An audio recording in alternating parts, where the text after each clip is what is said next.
Olá, como vão? Graça e paz, iniciando mais uma aula dentro do nosso tema proposto, saúde emocional e espiritual. Hoje falaremos sobre os nossos sentimentos e a nossa afetividade, mas primeiramente vamos orar ao nosso Deus. Senhor Deus, te agradeço pelo privilégio de estudar a tua palavra, Senhor. Dá-nos clareza de entendimento, discernimento no estudo de hoje, Pai. Pedimos, Senhor, ajuda-nos a termos o caráter de Cristo. Ajuda-nos a olhar o nosso próximo com os teus olhos, ó Pai, e ajuda-nos a sermos sal e luz nesta terra, Pai. Abençoa-nos no dia de hoje. É em nome de Jesus Cristo que eu oro. Amém. Bem, existem nas pessoas dois componentes básicos, os sentimentos e a afetividade. Esses componentes, eles manifestam-se nos relacionamentos e na vivência social. Os sentimentos têm ou não afetividade, mas não existe afetividade sem sentimento. E por trás de palavras, atos e procedimentos estão os nossos sentimentos. E o ministério de Jesus Cristo demonstra este fato incontestável. Compreendendo melhor o tema de hoje, o ser humano, ele é por natureza capaz de sentir e perceber as coisas tanto em volta quanto dentro de si mesmo. É um ser imbuído, ou seja, cheio de sentimentos e constituído por um sistema mental que o faz estabelecer, que o faz capaz de estabelecer juízo de valores. Diferentemente do restante da criação, o ser humano existe, sabe que existe e também reconhece que é mortal e transitório, certo?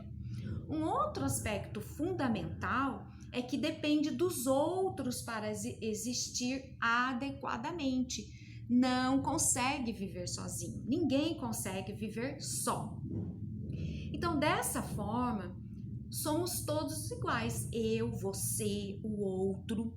Sentimos e temos consciência de que os outros também sentem. Sentimos amor e ódio, alegria e tristeza, prazer e dor, solidariedade e desprezo e toda uma série de sentimentos, né? E quanto à afetividade, esse atributo fundamental para uma existência feliz, a psicologia afirma que ela é decorrente do sentimento. É a capacidade de aproximar-se ou afastar-se emocionalmente das coisas e das pessoas. Aqui eu quero chamar a atenção, nós podemos refletir um pouco sobre educação, sobre evangelização. Se eu tenho afeição, naturalmente eu cuido, eu amo, eu educo. Educar é cuidar, educar para a compaixão. E se há compaixão, há o desejo sincero da evangelização. Eu vou falar uma frase aqui que me marcou muito naquele seminário virtual da escola dominical. Eles falaram: o que me move ao encontro do outro para levar a boa nova da salvação deve ser o desejo sincero de viver no bem. Na educação é impossível ser efetivo sem ser afetivo. Então veja como é importante isso, né?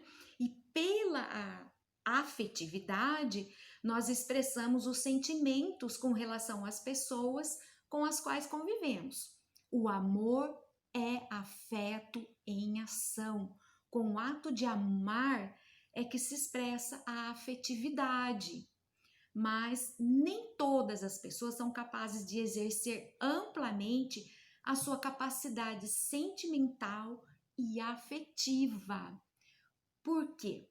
Porque o orgulho, a vaidade, o jogo de poder, o individualismo, a incredulidade, o materialismo, os sentimentos negativos, tais como inferioridade, superioridade, inveja, cobiça, ira, ódio e outros. Esses sentimentos, eles produzem verdadeiros bloqueios emocionais ao exercício da afetividade e ao desempenho da capacidade de amar. Então, pelo exposto, nós podemos entender aqui a importância do sentimento e da afetividade no nosso convívio social e quanto é significativa uma compreensão mais apurada da questão para a realização da missão, ou seja, da nossa missão. Só assim nós podemos entender melhor a nós mesmos e aos outros. Importante conhecer a nós mesmos. Como que eu me relaciono comigo mesma, comigo mesmo? Como é a minha reação de tudo que a vida me traz? Quais sentimentos precisam ser trabalhados em mim mesma, em mim mesmo? Tudo isso interfere no nosso relacionamento com o nosso próximo, no meu relacionamento com o meu próximo. Então, depois de ter uma ideia mais clara sobre afeto e sentimento, vejamos alguns aspectos desse tema referido aqui no Evangelho. A ilustração que eu vou usar é um texto muito conhecido. Nós vamos considerar o texto de João 4, de 1 a 30, e depois de 39 a 42, a mulher de Samaria. Vocês conhecem, eu não vou ler ele todo, mas depois vocês podem ler. Então, aqui nesse texto, nós encontramos o diálogo entre Jesus e a mulher samaritana. Nós deparamos com uma pessoa com um forte sentimento de inferioridade, por ser mulher, samaritana e ainda levar uma vida social e moralmente irregular.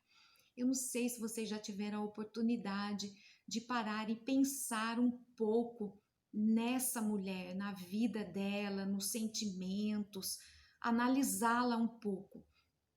Eu me lembro e vou trazer aqui para vocês que a Shirley, em seu estudo A Marca e o Fruto, na parte 11, ela também trouxe sobre a mulher de Samaria.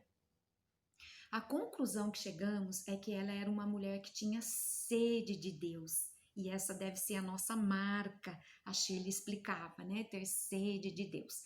Eu me lembro que ela também explicou que Jesus quebra alguns protocolos, ou seja, alguns preconceitos do povo judeu. Como exemplo, falar com os samaritanos, né? Os judeus não falavam com os samaritanos e a mulher era samaritana. Os judeus não falavam com as mulheres, né?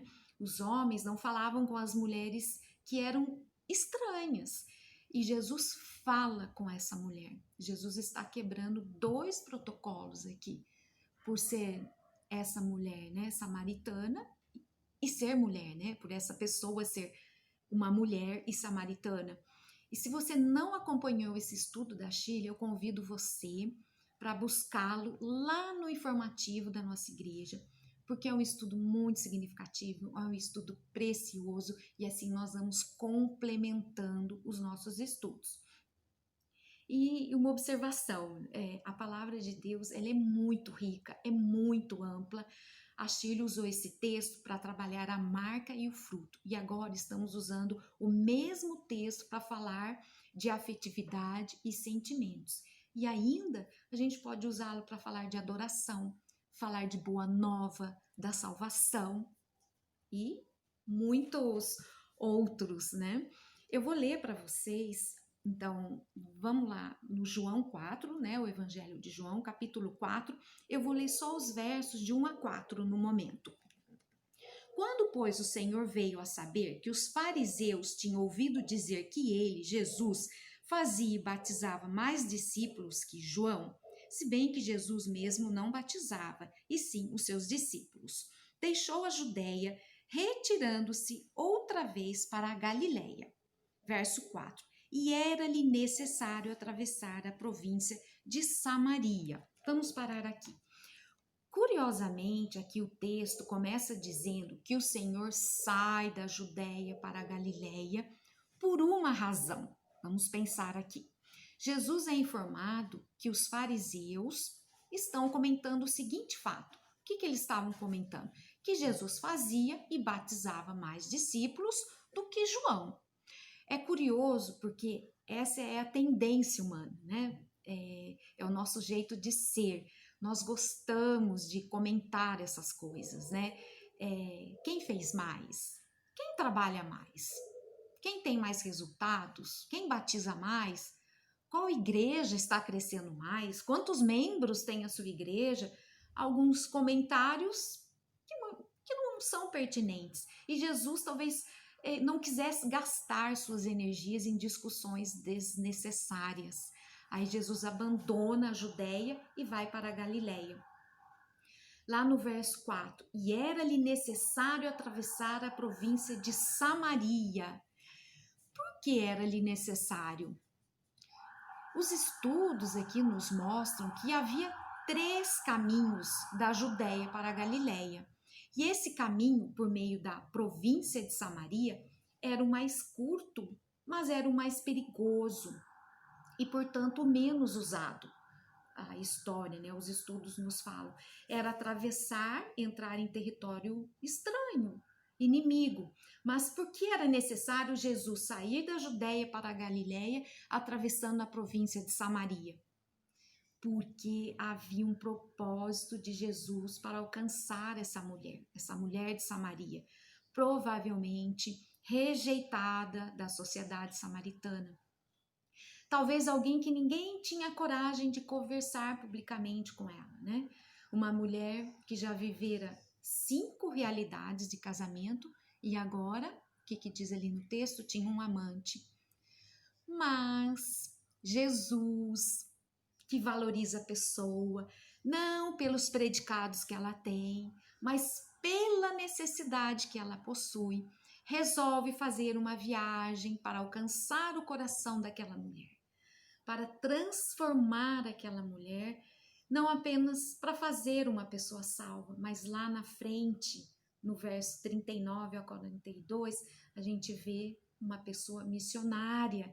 Então não era apenas, sim, para salvá-la, mas para transformá-la numa missionária.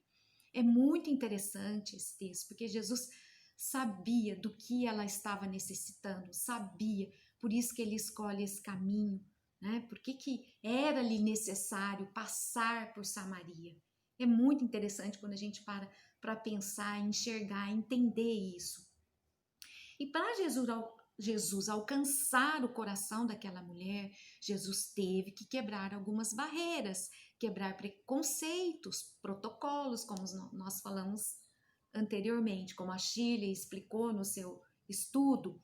Às vezes, nós somos mais radicais, né, na defesa de nossos tabus, de nossos métodos, das nossas tradições, do que com a própria verdade. Nós podemos mudar os nossos métodos, mas a verdade é inegociável. Seguindo mais um pouco, Jesus humildemente, ele senta-se à beira do poço e pede-lhe de beber. Vamos ler lá o verso 6, João 4, 6. Estava ali a fonte de Jacó. Cansado da viagem, assentara-se Jesus junto à fonte por volta da hora sexta. A hora sexta nós sabemos que é o meio-dia. Então, aqui a gente pode também ver, entender a fragilidade humana de Jesus, pois ele tem sede e precisa de ajuda para satisfazer-se. Cansado da viagem, né? A humanidade de Jesus aqui é notável nessa passagem. Ele se cansa, ele tem sede, como está lá no verso 7. A mulher, entretanto, movida, não é, pelos seus sentimentos negativos, retruca. No verso 9, o que ela fala? Como, sendo tu judeu, pedes de beber a mim, que sou mulher samaritana? Ela parece o quê? Denotar um sentimento de inferioridade. não se sentindo digna de saciar a sede de um mestre, de um judeu. Mas Jesus vai mais profundo ainda quando diz: se conheceras o dom de Deus e quem é o que te pede, está lá no verso 10. A que Jesus se refere aqui? Qual é o dom de Deus por excelência? O dom de Deus é aquilo que o define, pois Deus é amor. Leiam lá, 1 João, capítulo 4, verso 8. Com isso, Jesus mostra que o amor verdadeiro, que é o dom de Deus, remove todas as barreiras criadas por preconceitos e sentimentos negativos, propiciando o encontro afetivo de pessoas, ainda que muito diferentes e distantes. Isso é maravilhoso. E muitas vezes nós nos pegamos fazendo exigências das pessoas, cobranças do que elas não podem oferecer porque não têm, porque são desse jeito ou daquele jeito, porque fazem desse jeito e não daquele, fazendo julgamentos. Que triste isso. Nós temos que entender o tempo de cada um, entender o lado de cada um. Por isso que eu falo, ensina-me, Senhor, a amar o meu irmão, a olhar o meu irmão com os teus olhos, Senhor. Dá-me sabedoria, né? Dá-nos, Senhor, sabedoria, compreensão para aceitar as pessoas, para amá-las. Então, Jesus procura mostrar que o amor aproxima as pessoas. Ainda no verso 10, né, de João 4:10, Jesus fala também da água viva, simbolizando os sentimentos espirituais e transcendentes, né? Aqueles sentimentos que vão muito além, mas ela não entende porque ela está dominada por preconceitos. Assim, ela argumenta dentro da estreiteza da sua concepção, né? O poço é fundo, ela fala lá no verso 11. Jesus mostra a ela que o amor, o dom de Deus, supera as barreiras do preconceito e conduz os indivíduos a uma compreensão mais clara de si mesmos e dos outros. Percebem? Então, aqui a atitude afetiva de Jesus faz com que aquela mulher pudesse ver nele, ver em Jesus o amor de Deus. Então, tudo flui, né? É o amor de Deus jorrando de dentro de Jesus para essa mulher. E é isso que tem que acontecer conosco. Esse amor de Jesus fluindo em nós e jorrando de nós para os outros. E é pela descoberta do amor verdadeiro, da afetividade, ela pôde dizer: vinde comigo e vede um homem. Será este, porventura, o Cristo? Lá mais à frente, né, no verso 29. Quero fazer um paralelo com Filipenses, capítulo 2, versículo 5. Tende em vós o mesmo sentimento que houve também em Cristo Jesus. Jesus Cristo é apresentado como modelo em termos de sentimento para o direcionamento de toda a nossa vida sentimental. Então, os sentimentos são dádivas de Deus pela sua graça para com o ser humano, como atributo básico para o relacionamento afetivo. E nesse sentido, os nossos sentimentos e todo o nosso ser deve estar, né, carece estar sob a ação da graça divina. Já concluindo, é claro que a nossa humanidade, com suas limitações e tendências para o mal, está sempre presente no dia a dia. Nós sabemos disso. Assim, nós sentimos os sentimentos, né? Quero dizer, assim, os sentimentos negativos e maléficos se fazem presente em nossas vidas. E Paulo dá um exemplo disso, voltando ao nosso querido livro de Romanos 7, de 18 a 25, eu preciso ler para vocês. 18 a 25. Porque eu sei que em mim, isto é, na minha carne, não habita bem nenhum, pois o querer o bem está em mim, não porém o efetuá-lo. Porque não faço o bem que prefiro, mas o mal que não quero, esse faço. Mas se eu faço o que não quero, já não sou eu quem o faz, e sim o pecado que habita em mim. Então, ao querer fazer o bem, encontro a lei de que o mal reside em mim, porque no tocante ao homem interior, tenho prazer na lei de Deus. Mas vejo nos meus membros outra lei que, guerreando contra a lei da minha mente, me faz prisioneiro da lei do pecado que está nos meus membros. Desventurado homem que sou! Quem me livrará do corpo desta morte? Graças a Deus por Jesus Cristo, nosso Senhor, de maneira que eu de mim mesmo, com a mente, sou escravo da lei de Deus, mas segundo a carne, da lei do pecado. E também no Romanos 8, de 8 a 11. Portanto, os que estão na carne podem agradar a Deus. Portanto, os que estão na carne não podem agradar a Deus. Vós, porém, não estáis na carne, mas no Espírito. Se de fato o Espírito de Deus habita em vós, e se alguém não tem o Espírito de Cristo, esse tal não é dele.